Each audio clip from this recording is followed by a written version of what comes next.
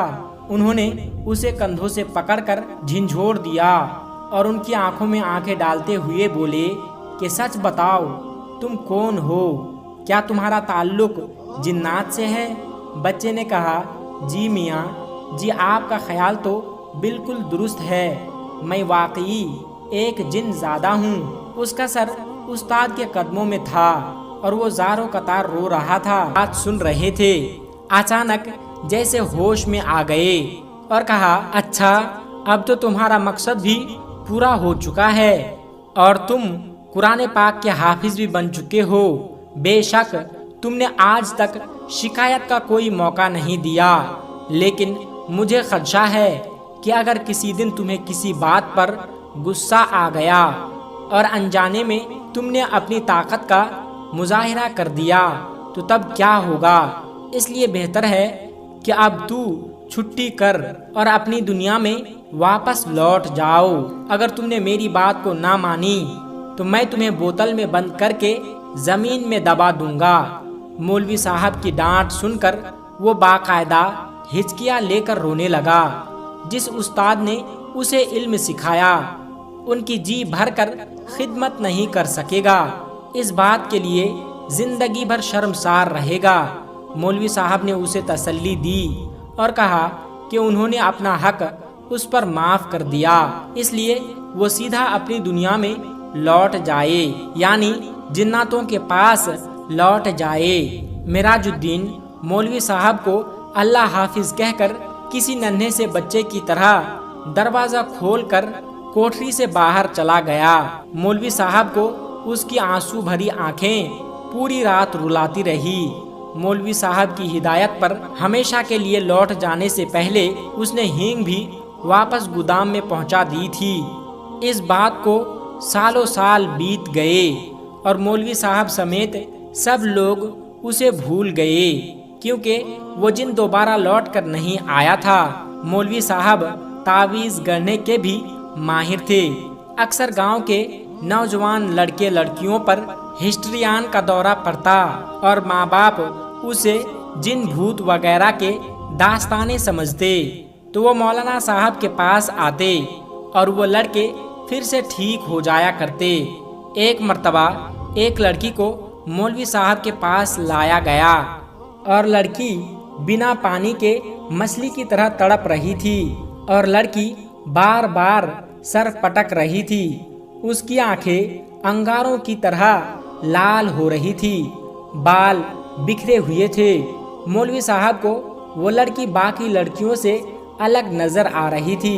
انہوں نے اس پر کچھ پڑھ کر پھونکا اور اپنا عمل جاری رکھا۔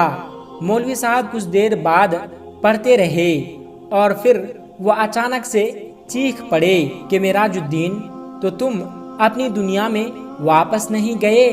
تم نے اپنا وعدہ بھلا دیا؟ یہ بھول گئے کہ استاد کی نافرمانی کرنے کے کتنا بڑا گناہ ہے؟ تم مسلمان جن ہو، عبادت گزار ہو، پھر تم اس لڑکی کو کیوں پریشان کر رہے ہو؟ اب تو یقیناً اس کی سزا دوں گا۔ تم اس لڑکی کو فوراً چھوڑ دو اور ابھی میں تمہارا علاج کرتا ہوں۔ میرا خیال ہے کہ تمہیں بوتل میں بند کر دینا پڑے گا۔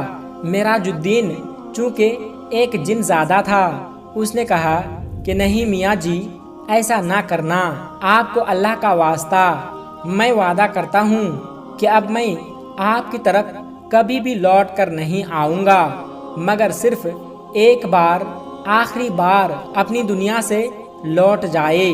اس دنیا سے لوٹ جانے سے پہلے آپ کی قدم بوسی کرنا چاہتا ہوں، آپ کا آخری دیدار کرنا چاہتا ہوں۔ میں ہرگز ایسی حرکت نہ کرتا اگر میں اس سے پہلے والے کوششوں میں کامیاب ہو جاتا۔ شاید آپ کو معلوم ہوگا کہ گاؤں کے زمیندار کی ٹھیک اسی رات چارپائی الٹ دی تھی جب میں نے آپ کو اللہ حافظ کہا تھا۔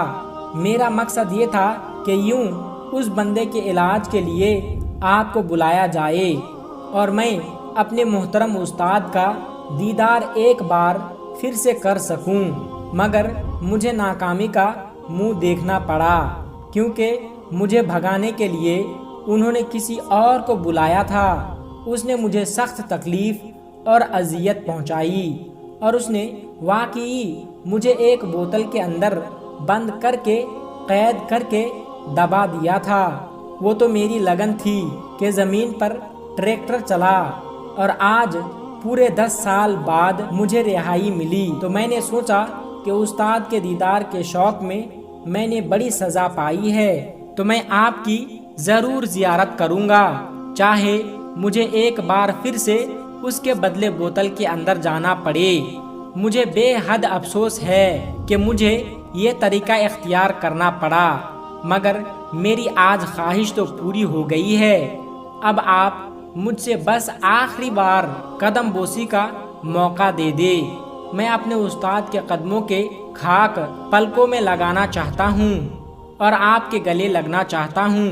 مولوی صاحب نے لڑکی کو چھوڑ دینے کا حکم دیا اور اسے گلے سے لگا کر پیار کیا اور دروازہ کھول دیا۔ لڑکی ایک دم ہوش میں آ گئی اور مولوی صاحب کی آنکھیں نم ہو گئی۔ تو دوستو، یہ قصہ تھا ایک مولوی صاحب اور ایک جن کے بچے کا واقعہ۔ دوستو، آج کی ویڈیو میں بس اتنا ہی۔ اگر آپ کو یہ ویڈیو ذرا بھی اچھی لگی ہو تو اس ویڈیو کو ایک لائک کر کے ہمارے چینل HF نیٹ ورک کو سبسکرائب ضرور کر لیجئے گا، اور اس ویڈیو کو اپنے کچھ قریبی دوستوں تک ضرور شیئر کر دیجئے گا، کیونکہ حدیث پاک میں یہ بات واضح طور پر بتائی گئی ہے کہ دین اسلام کی باتوں کو دوسروں تک پہنچانا صدقہ جاریہ ہے۔ اس لیے اس ویڈیو کو اپنے کچھ قریبی دوستوں تک پہنچا کر اس نیکی کے حقدار ضرور